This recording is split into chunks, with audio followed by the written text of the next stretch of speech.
Hey, everybody, welcome back. Craig Schaup here with George Thomas, our film critic from the Akron Beacon Journal. George is out of the theater and back home, and he is ready to talk about perhaps the last biggest blockbuster release of the summer, the Fantastic Four First Steps. George, how are you doing today?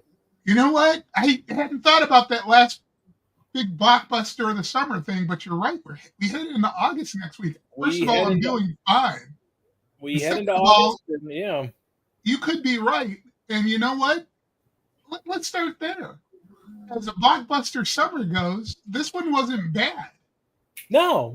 I mean, Superman has done pretty well, I would say. It looks like it's going to be profitable for DC. I mean, who knows what the actual figure is that DC needed to hit with the movie to turn a profit, but I would think that on a $225 million budget, they're doing okay for the first few weeks, and I think they're going to get some good, solid residual third week help with Fantastic Four coming in. Maybe you might have a little bit of a 2-for-1 kind of deal where you want to get two superhero movies for your weekend possibly. So Superman's done well. We've also had Lilo and Stitch crossed over $1 billion, the first movie this year to do so. Won't be Not the last. surprising.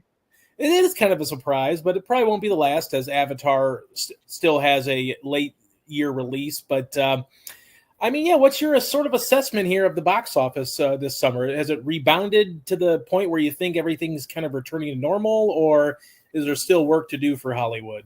Oh, there's going to be work to do. I think they're still tracking $2 million off the high from pre-pandemic. So Yeah. obviously, the question is the environment still the same? You know what? Eh, maybe they're going to have to build on the momentum for this summer. Yeah. And it's interesting because the year started off slow and Minecraft showed up and it's close to a billion. It's close to $1 billion globally. Right. But it, perfect example is this. I was asked by my local rep who handles movie studios whether I was going to do a box office preview for the fall.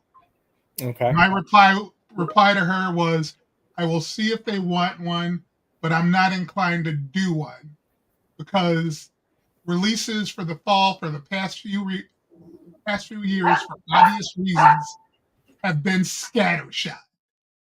You know, we're used to September kind of being a dead zone, Yeah. but the dead zone is extended from September until the third week of October. Yeah. And it's like there really isn't a lot of interest there. I don't think because they're treating it that way. Hopefully they have stuff lined up to build on this moment because it's probably rough estimate. I'd say it's going to be a $5 to $6 billion summer. That's my estimate. Yeah. Just think about raw data. So that's completely in the studios. You know, here's some of the things I'm tired of seeing. Like a movie is out, has a big weekend, and they're already pre-selling the damn DVD, the Blu-ray or 4K. Right. Yeah. You're defeating your box office. Right. You really are. It's like hold on. It's coming on home video soon, and you and I both know it's going to be on digital before it's on 4K Blu-ray. It's like Right. cut Yeah. it out. Just cut it out. You're cannibalizing your own money. Yeah, I think they even did that for Superman. I think they announced that it would be on digital like late August or something like that. So you're right. It really is this cannibalizing themselves from having a possible box office run. You know, obviously Sinners was a movie, sort of a rarity in that regard, where it continued. It's just kind of chugging along. It's consistent, hitting doubles and doubles and doubles. And it's, made so much money and was a very big surprise for an R-rated movie. And obviously, it didn't have to worry too much about the video on demand is going to be out soon or whatever. And it's still made a lot of money at the box office in spite of that, like you said, kind of cratering their theatrical release. And, it's it's interesting. The box office has kind of been what it usually is, which is, your summer movies are going to have a good first weekend, and then they'll probably drop 50% week 2. And, ho hum, that's kind of what the box office has kind of been like since I've been around and just kind of watching movies and looking at trends and things like that. And Superman was no different, but it did make good money, and it has made solid money. And I think that it's good to see that the box office has at least shown itself to be formidable again in some regard. Like, some movies are going to hit, some movies aren't. Most people would probably say that, Mission Impossible: The Final Reckoning was a failure because it's not going to profit off of its gigantic budget that it had. And that's fine, but it's also made some solid money. And in a normal year, if it had a normal budget, it probably could have still made a profit for Paramount. But, I think that we're getting into a mode now where it's about maybe cutting costs a little bit in terms of how much you're putting into the budget. Superman was $200 to $225 million. Well, that's about what, they spent on Zack Snyder's Superman in 2013. So I think there's got to be a balance, striking a balance in terms of finding a way to come in at a reasonable production cost. Like, there's no reason why Mission Impossible: The Final Reckoning should have been a $400 million budget if that in fact was the rumors were true, that it was upward of 350 to 400 million. I don't say this often about a Tom Cruise movie because I think he's talented. I think he can act. But at some point that came across as a Cruise vanity project. I'm near 60 years old. Look what I can still do. Right. So, and I love the Mission Impossible franchise. I do. It had been one of the most consistent action franchises out there. So I get what you're saying. It's just, like I said, it's just annoying to see I don't want to call it greed, but the lack of business savvy in doing what they're doing in that 45 window, that 30 to 45 day window. Yeah. Theatrical window is also extremely detrimental. Right. To the people in the theaters. I mean, there's no better way than to see a good movie than in a theater, especially if it's one of these blockbusters where you get an Atmos mix. Yeah. Well, that kind of brings us to, like we said, one of the last remaining blockbusters to release, the Fantastic Four: First Steps. This is, we've had a lot of treatment with the Fantastic Four over the last 25 years. We've had some ill-fated attempts in the early 2000s with Jessica Alba leading the cast and crew as sort of the hot up-and-coming actress working at the time. I know plenty of people who wouldn't say that. Well, they send Jessica Alba alone. Maybe, yeah, right. And, and then obviously the really biggest, I guess the biggest disappointment maybe outside of that was the Josh Trank version, because there was a lot of excitement because of his work with Chronicle. He was one of these really original filmmakers that, hey, let's give him a budget and he can just make wonders on the screen. And it really wasn't. It was very disappointing, almost really worse in some ways than the Christopher Columbus movies, because those were corny, cheesy comic book action movies in an era where that's kind of what was being made at the time. And then Trank kind of comes in with a dramatic tale that just wasn't quite up to snuff. Instantly forgettable in a lot of ways and sort of a waste of a talented cast. But here we have a Marvel version, a Marvel Studios version of this property. And there's been a lot of hype for it, and it's finally here. Obviously, you're talking about Pedro Pascal, Vanessa Kirby. So you've got two stars that are pretty well known, and Kirby, Oscar-nominated actress. You give the reins, though, to a first-time director, or at least first-time feature director, Matt Shakman. Obviously, he's going to be following the Marvel Cinematic Playbook that Kevin Feige is offering. But does he do a good job here with the Fantastic Four? Do we finally have a good Fantastic Four movie, George? I will dispute your charge that he follows the Kevin Feige playbook. Okay, good. Because this is a standalone film. There isn't a lot of canon to be mined here until, and I will say this, until the very last end credit scene. No canon. Okay. And is it a good movie? It's an entertaining, good movie that I found to be engrossing. Because Matt Shakman arguably directed the most entertaining, engrossing Disney Plus MCU television series in WandaVision. Right. And, I was skeptical. I can't pronounce that word. Skeptical. Yeah. At any rate, he had that series and knocked it out of the park. And, the one thing I like is that he got to the essence of who the Fantastic Four was and always will be. And it's always been, I didn't read the comic book. I remember the cartoon, even the cartoon. And yes, I was 4 years old when it came out and I watched it. The cartoon was about family. This close-knit group of superheroes and family. He does a great job with it. It's got emotional gravitas. It's well acted. And what I really appreciate about is he allows the villain, who's Galacticus in this, and a Silver Surfer, not the Silver Surfer. Yeah. He essentially puts them in the background and opts to deal with the relationships between these four individuals and their relationship with the larger population and the expectations that come with their superhero status. Mm-hmm. And it made for a far more interesting film.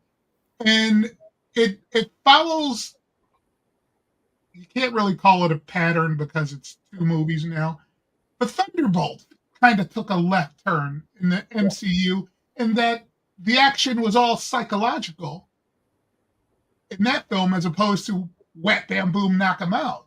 Right. The key in scene there was all psychological, and this is another left turn. It gives fans something to look forward to. It's got heart. It's got the performances. I don't care if people are tired of seeing Pedro Pascal. The dude elevates anything he's in, and there is an earnestness he gives Reed Richards that's just appealing, and he puts you in that character's shoes. Even I forget his middle name. Even Moss Backrack.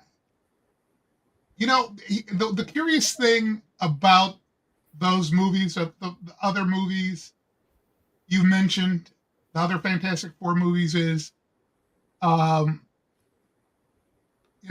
key thing for me is the key character has always been Ben Grimm. The thing, because in the accident that transformed these characters and gave them their superhero powers, he was really the only one who was physically altered.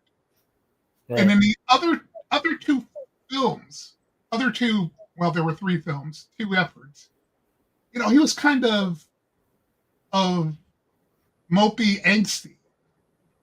And one thing I wrote in my review is the directors, no matter whether you like all three of these franchises as they were or not, the directors took care to get that character right, that casting right. Right.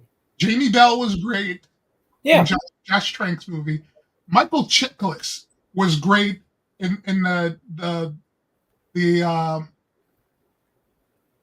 story films. He was perfectly cast. Bell, although he's basically short in stature, we're talking about a guy who played a dancer in a movie. Right.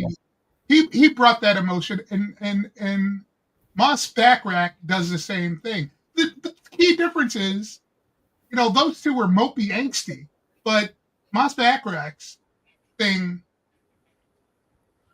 I won't say resigned to his fate. He accepts it.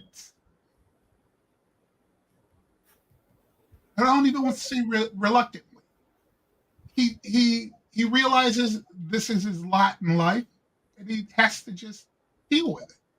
So he takes a different tack with the character, and it's very much refreshing.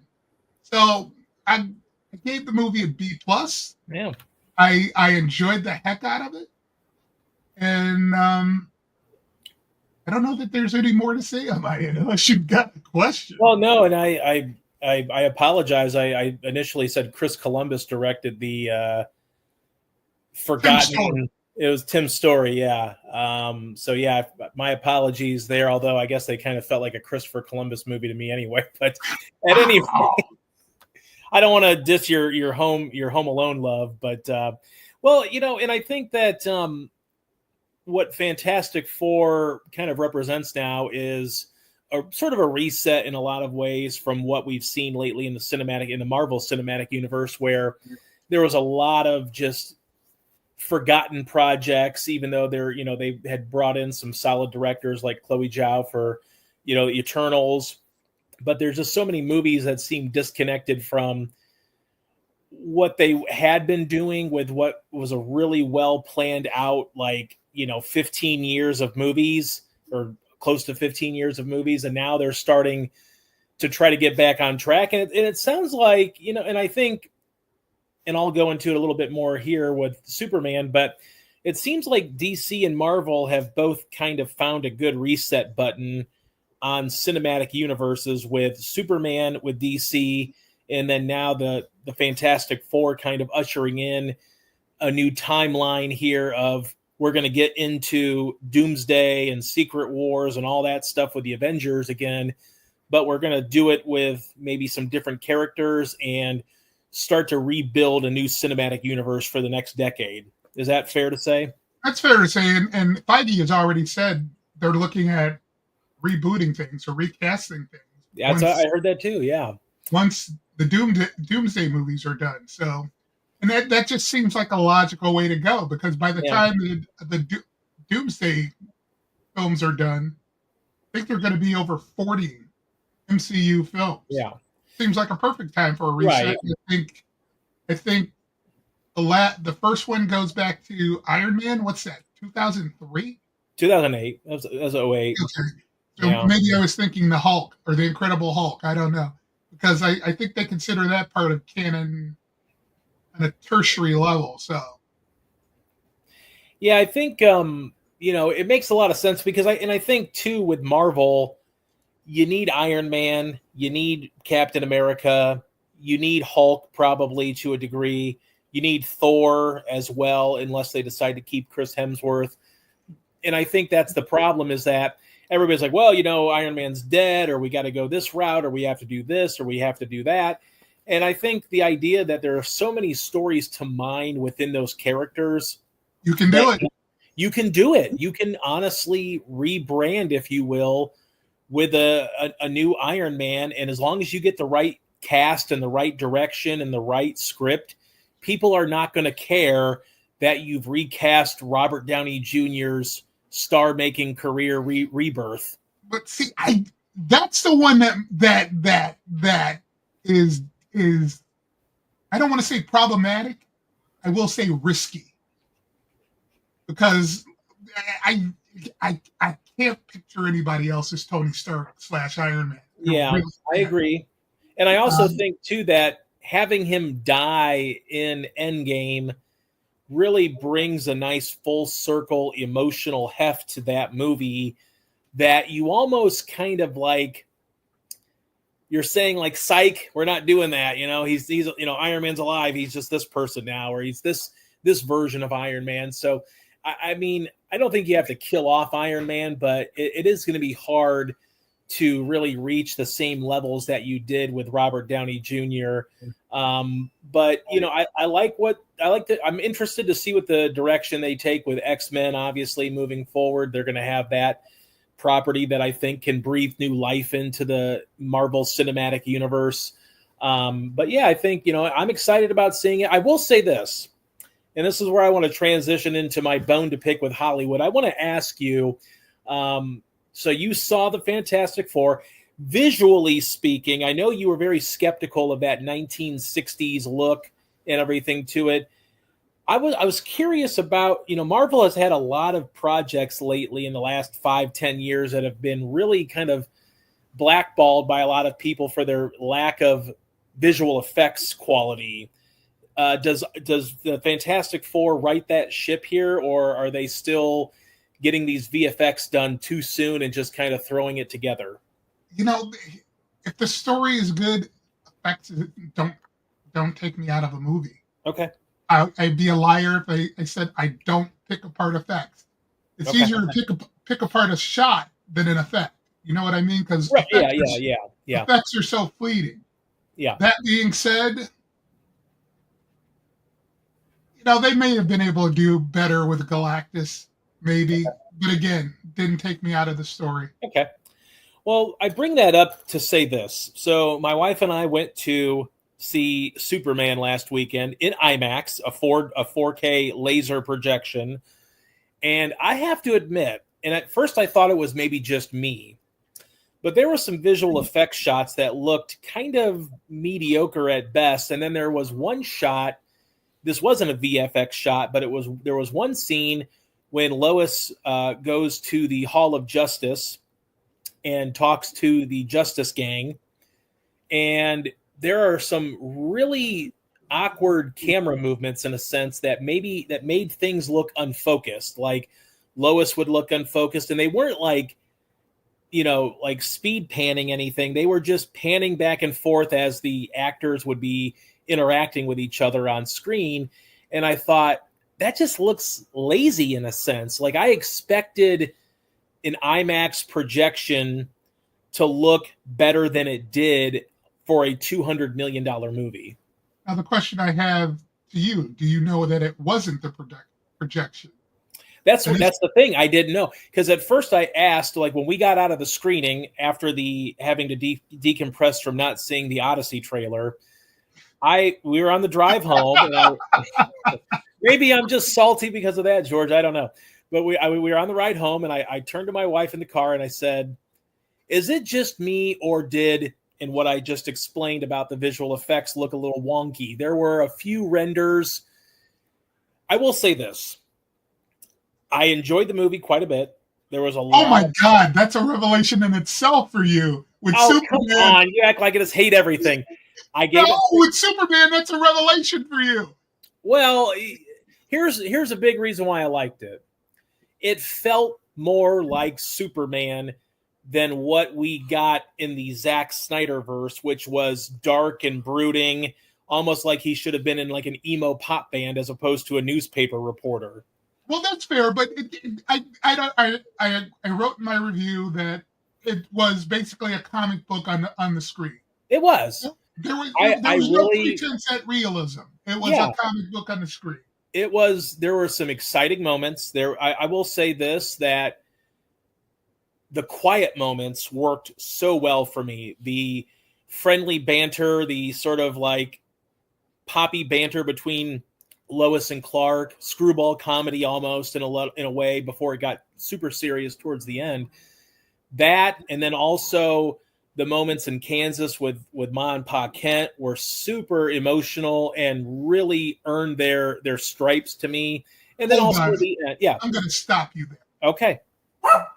With the later scenes of Ma and Pa Kent, I'm going to agree with you to a certain degree. It was more Pa Kent than Ma Kent.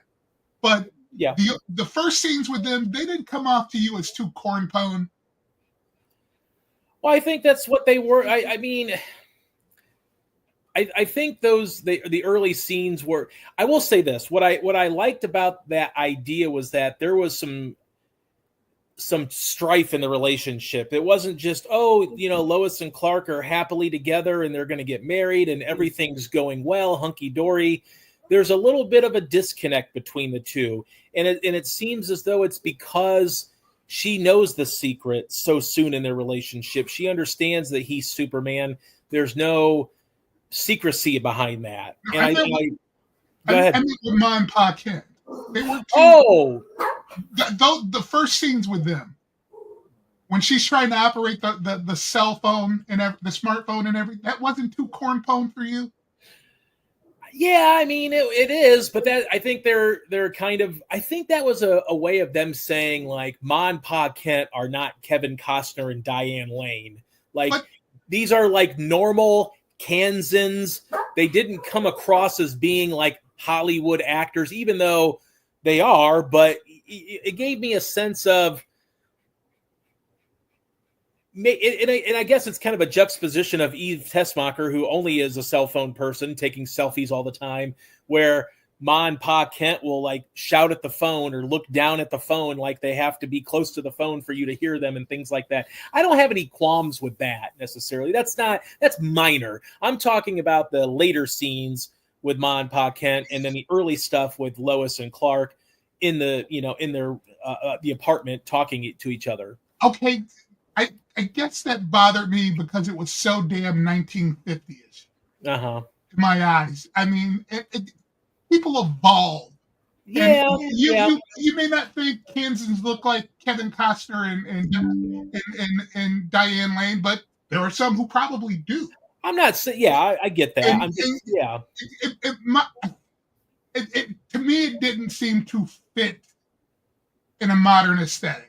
Yeah, but I think it kind of goes with the earnestness of Superman. Like the comic book and the character itself is earnest, and even Superman almost feels out of the realm of 2025 when he's saying like "what the hey" and "darn" and all this stuff. Like, but that's Superman, and I think that floats down from his family. Like, and that's a big part of it, is that they're trying to convey to him that, you were raised to be the right way, not necessarily like I'm raised to take over the world like everybody thinks you are, because that's what this Kryptonian message is saying. So I think it's that earnestness that's passed down to him.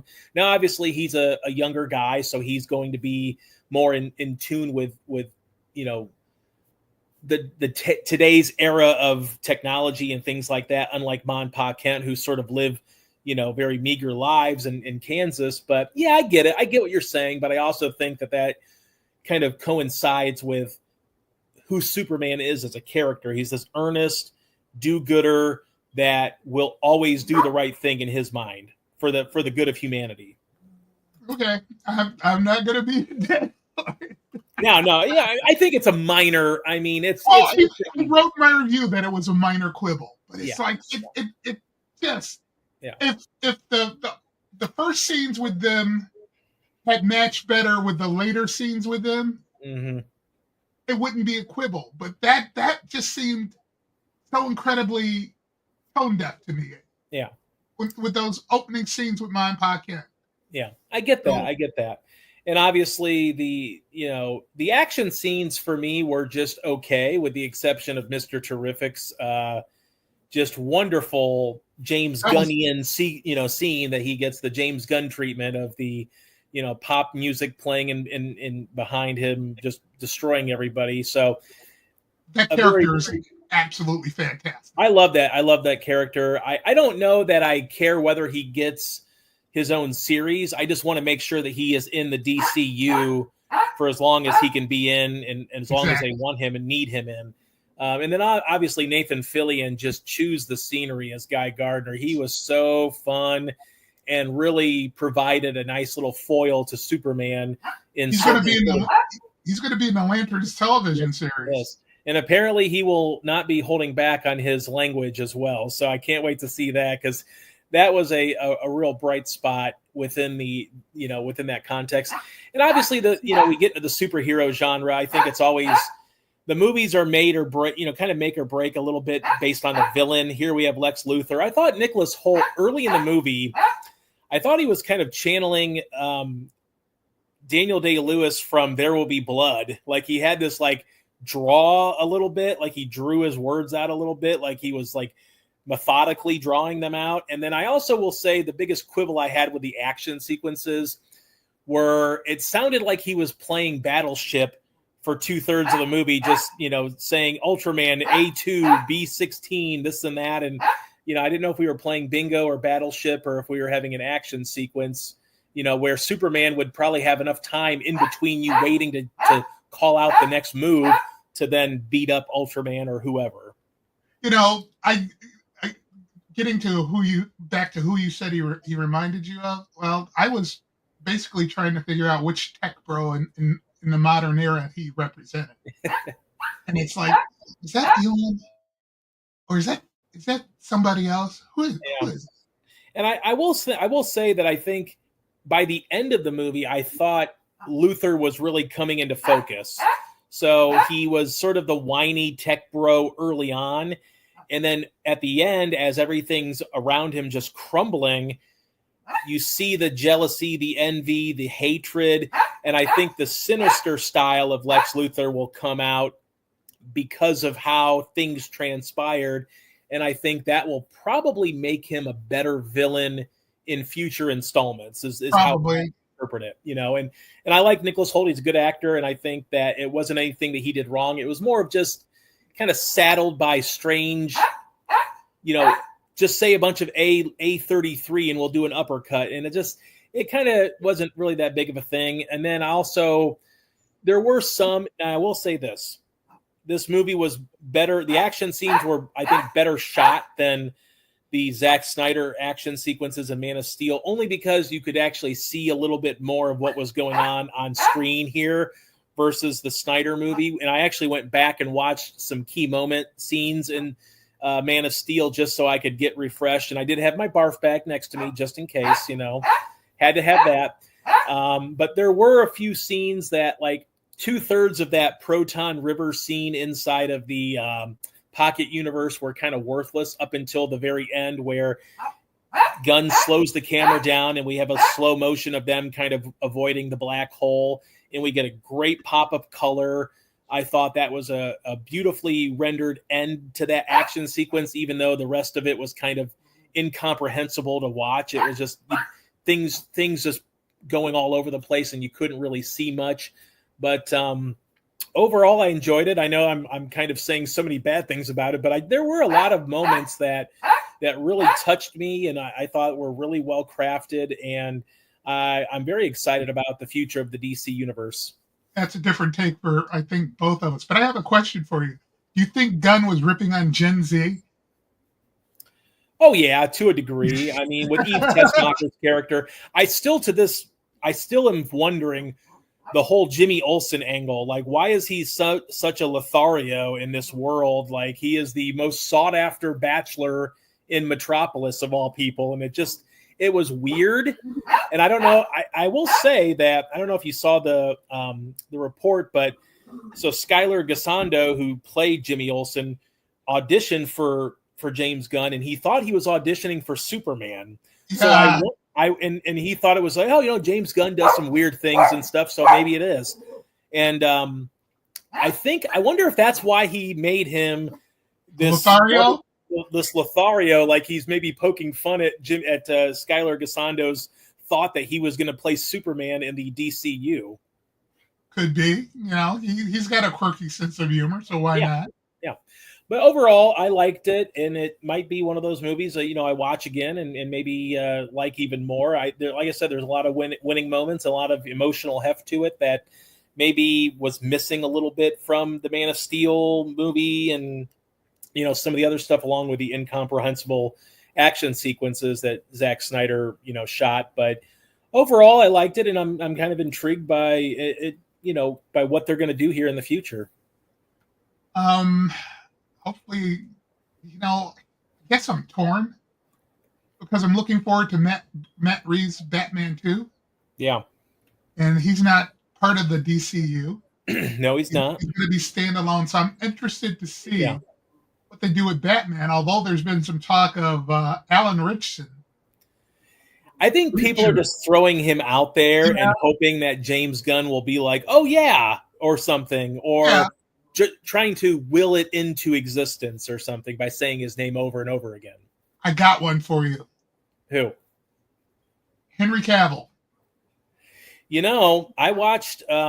For some reason, I went into the rabbit hole here, and I watched a podcast or an interview that Gunn had given, and he said he would love to work with Cavill. He had no issues with him, and he felt bad for how things went because there was some people holding on to the former DCEU when Gunn got in, and they announced Cavill would be back the day that Gunn got control of the DC universe, and it was just a terrible situation. And I wouldn't be. I mean, look, Jason Momoa is going to be Lobo in next year's Supergirl, so it's pretty clear that Gunn is going to use who he wants to use, and he's not afraid to dip back into the old DCEU well if need be. And I would love to see Cavill as Batman. I think that would be a great casting choice. He brings the looks, brings the frame, but he can act.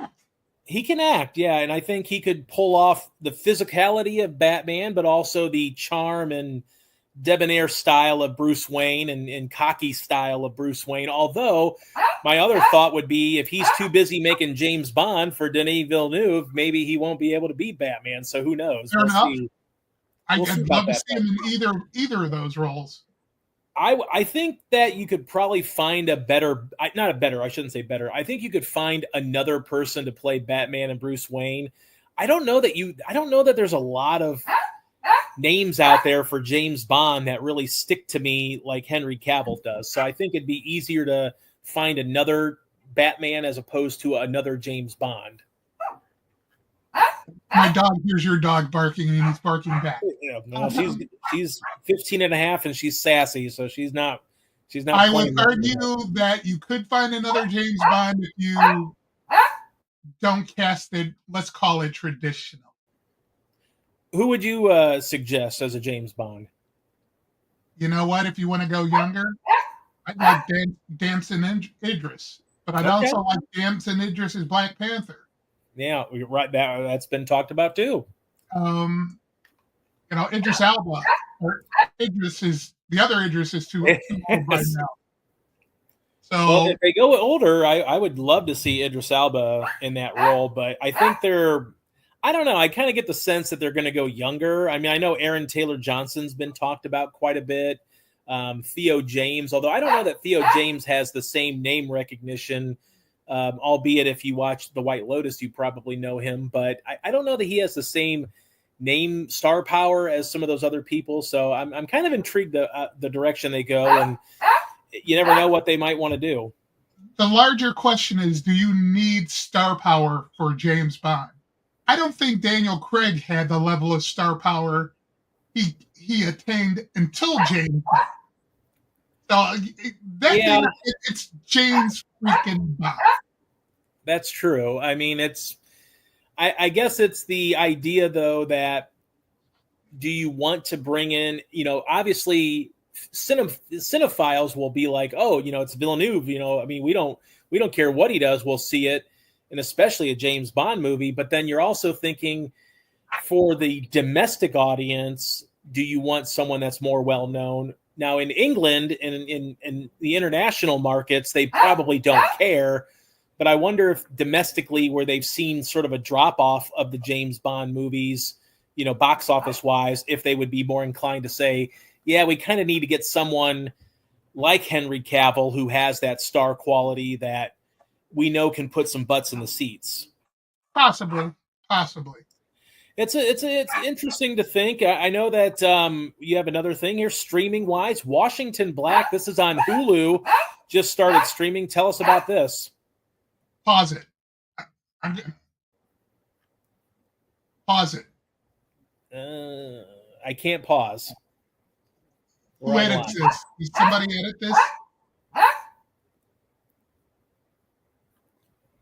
Hold on. We can end and then go back.